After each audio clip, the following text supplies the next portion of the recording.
Hey, hi, hello. Books. So this weekend I went on a family vacation for my birthday. My birthday was yesterday and I have just gotten back today. So I have a little bit of film to show you from kind of what my weekend looked like in case you were super duper curious. So here's that footage now.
I was gone Friday, Saturday, Sunday, Monday. I just got back. It's Monday evening right now. I did stop filming at some point on Sunday, so I don't have any footage for the second half of Sunday or Monday because my parents ended up surprising me with my childhood best friend being driven in to see me, and I haven't seen her in years, and I completely just, my focus was being with her and not filming anymore. I haven't done much reading since I talked to you guys in last week's reading vlog. So last week we ended with me loving The Cruel Prince and being completely shocked by it. I have started The Wicked King and I think I'm like 40% through. Let me triple check that one. Yep, I'm 40% through. So my goal is to kind of make a dent into it tonight, but I'm also physically reading the book that me and my mom are buddy reading together called Stolen Thoughts, and I'm 30% into that. So I'd like to make a dent into that as well this evening, but I've got to do some unpacking and some stuff around the apartment, and I don't know how much reading will actually get done, to be honest. While I was away, I can't believe, but basically every single hold I had at the library came in. I already had The Wicked King, The Queen of Nothing, and Dark Matter checked out to me, but also A Lesson in Vengeance, Malice, the one that's like the retelling of Maleficent, I think I said that right, and Leviathan Wakes and A Wizard of Earthsea all got checked out to me. So I've got some listening to do this weekend because those are all going to be audiobooks this week. I'm going to be doing those all week. I know I'm not going to get to all of those. My goal would be to get like 3 to 4 audiobooks done this week. I know that's kind of a lot, but I think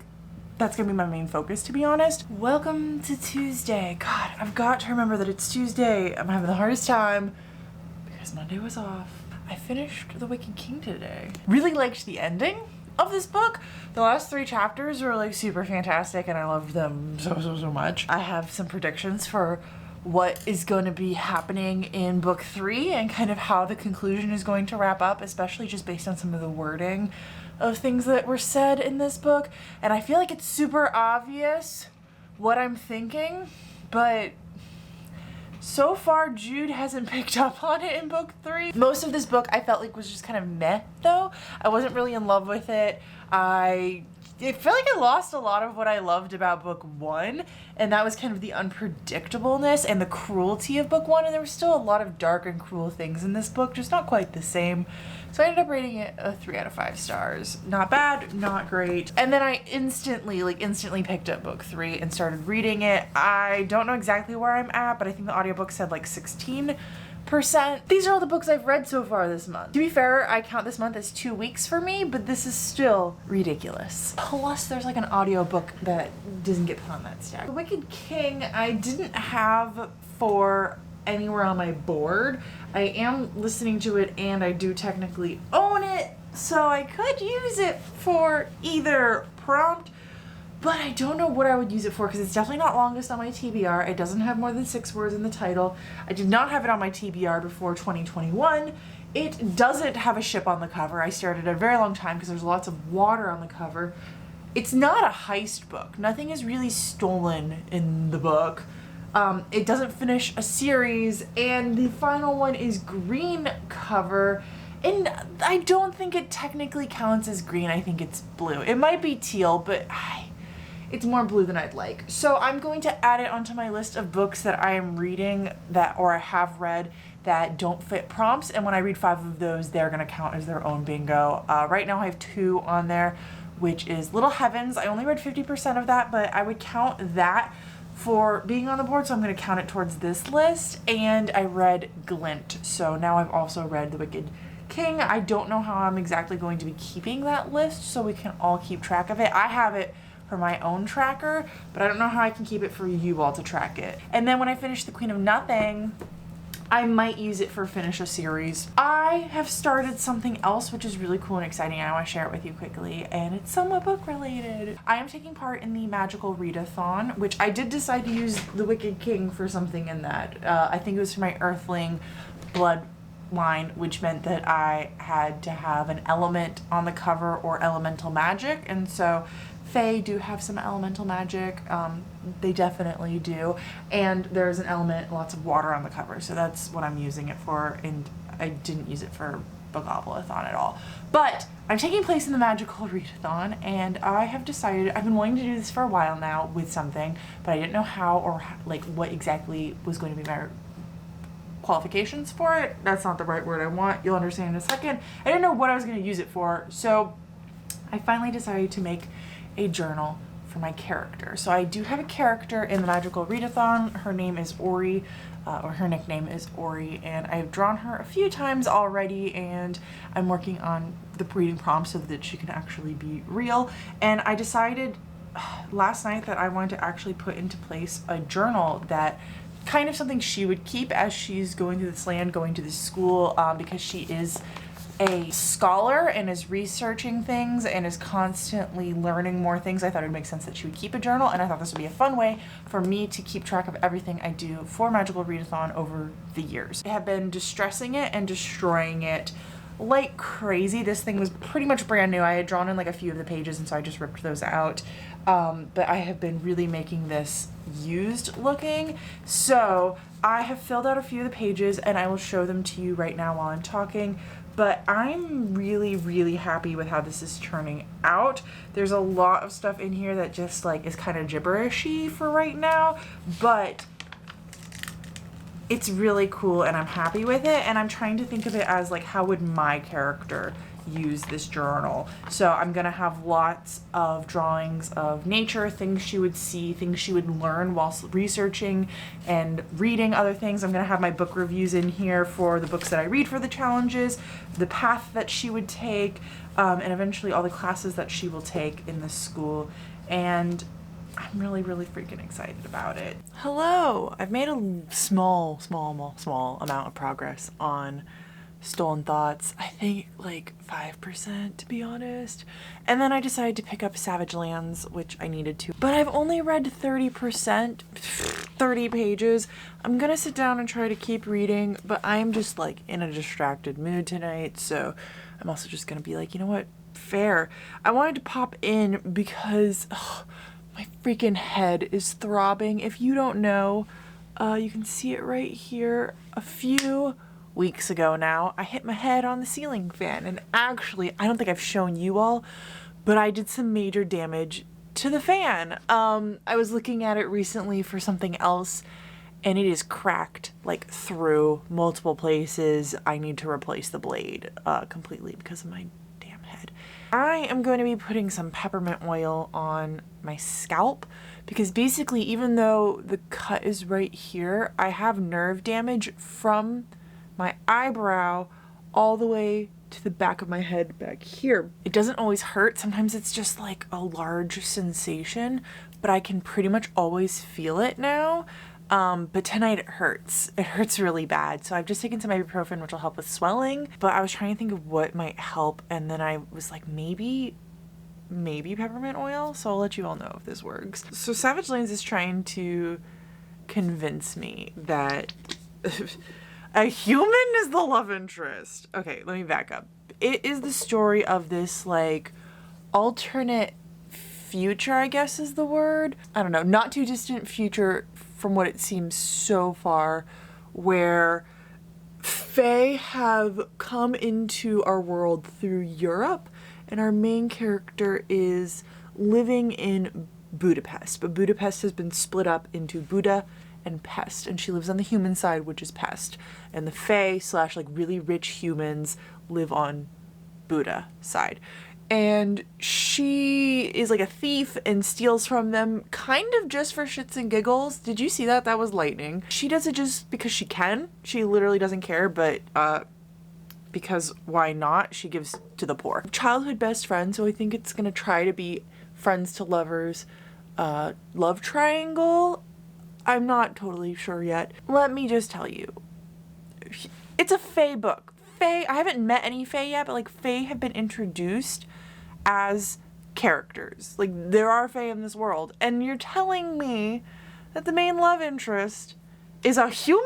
Nah, I'm not buying that shit. I'm not buying it.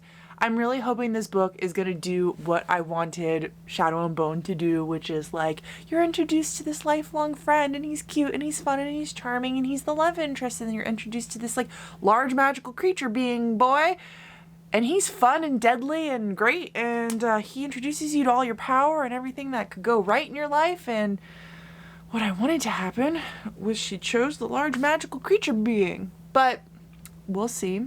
This is a success. My head, oh, it's helped relieve so much of the pain. We meet again in my car, which means the audio is not great, and I apologize, but it's been a few days since I've updated you, and lots of things have happened, and I'm too excited to wait till this evening. So I have not made any progress on Queen of Nothing because the other day, 3 days ago, the 8th, today's Friday, by the way, I got approved for the audiobook arc for Under the Whispering Door, which is by the author TJ Klune, who also wrote House on the Cerulean Sea, which was one of my favorite books of the year. I read it this year in January, and I'm still thinking about it. So I actually just finished it this morning, and I want to come talk to you guys about it because I have lots of emotions and lots of thoughts. And it will be out September 21st. So by the time you're watching this video, it's not that far. And I do recommend picking it up. I don't think it was as good as House in the Cerulean Sea, to be completely honest. And I hate that I'm even comparing the two because they're completely different books just because they're written by the same author and they have a similar like whimsical feel to them. They shouldn't be compared, but it's so hard to do that when an author has such a distinct style that I can't really compare him to anyone else. So of course I'm going to compare his works to himself. I did really enjoy the book though. It's the story of, oh my god, I always forgot the guy's name. Is it Walter Price? Walter? I think it's Walter Price. And in chapter 2, it tells you right in the summary, he dies, and it's the story of what comes after death, and kind of death is just the beginning is like the catchphrase on the book. I'm not going to go into any more depth about what the story is about. The summary online ruins or spoils about 90% of the book, so I do not recommend reading it. And I went in completely blind. I had no clue what this book was about, and I really enjoyed it, and I would recommend doing that. So if you're curious, if you enjoyed House in the Cerulean Sea and you want something with like a similar whimsical feel, I recommend reading it. Now, House in the Cerulean Sea was a very happy book overall. There were some sad moments, but generally speaking, it was a happy book. It was about this lonely guy who found this found family and kind of became one of them. And this book has a very similar essence where you're following this very lonely guy and he finds this found family and he starts to become one of them. But the overall emotion of this book was sad. It was very sad. I actually cried in the book.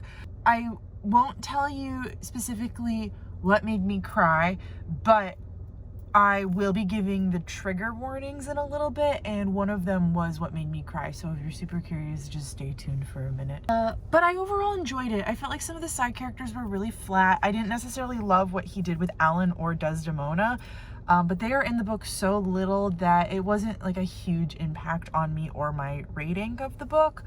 I just felt not as connected to this story as House in the Cerulean Sea, but I overall really, really enjoyed it, and I laughed so much while reading it, even though it was a generally sad book.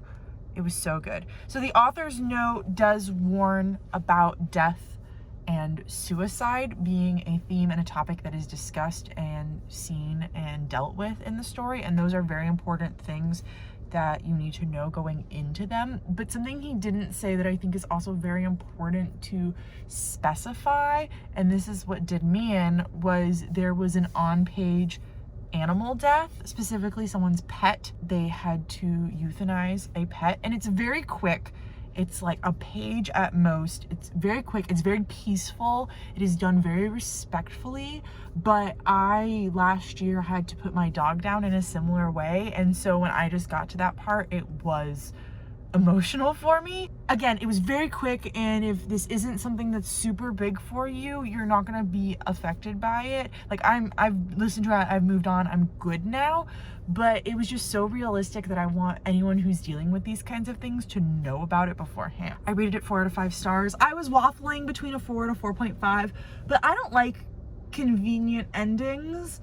And not all of this book, like not every part of the ending was convenient, but there was a part of it that was very convenient, and I don't love them, so I ended up going with a 4 star. I have been doing not a ton of reading this week because I've been super busy, so of course I didn't get to accomplish the goal that I wanted to, which was to finish The Queen of Nothing and then read 2 other audiobooks, and then to also finish 2 physical books. Being unrealistic with myself with just how busy I was this week, especially with me not having any time this past weekend. I mean, I was gone Friday, Saturday, Sunday, Monday, and then I'm also gone this coming Saturday, so I still have to edit videos and cook and do all the like grocery shopping and cleaning that I would have normally done over the weekends. And then I was also expecting me to read more than I normally do. So I'm being super chill about it. It is what it is. I'm 60% through Stolen Thoughts, and I'm really not enjoying it, to be honest, at this point. My mom finished it and she loved it. So I'm gonna probably finish it up this weekend, and then I'm just gonna wait and talk about it in my wrap up at the end of the month, to be honest, because I don't even really know what to say about it right now. I'm 100 pages into Savage Lands, and I'm also not enjoying it. I feel like I was lied to about this book. First off, it's not fantasy, it's dystopian. It's very dystopian. If you like classic YA dystopia, this is a new adult version of that. My friend finished it last night, and then she messaged me saying that there's no smut in the book, and I'm like, literally the only reason why we picked up this book is because we heard that it was a fantasy romance, and we're not getting any romance and we're not getting any fantasy, so we're all kind of disappointed in our pick of this, but I'm still gonna try to finish. We'll see if it actually happens, just because of how like tired I've been recently. Hello, it's Sunday. I haven't done any reading. Yesterday I was in Tampa. I'm literally just here to close out the vlog, say goodbye to you all. We'll update the bingo board together for all the stuff I did this week and didn't show you any of and didn't talk about doing. So I don't actually get to check off a lot on this list.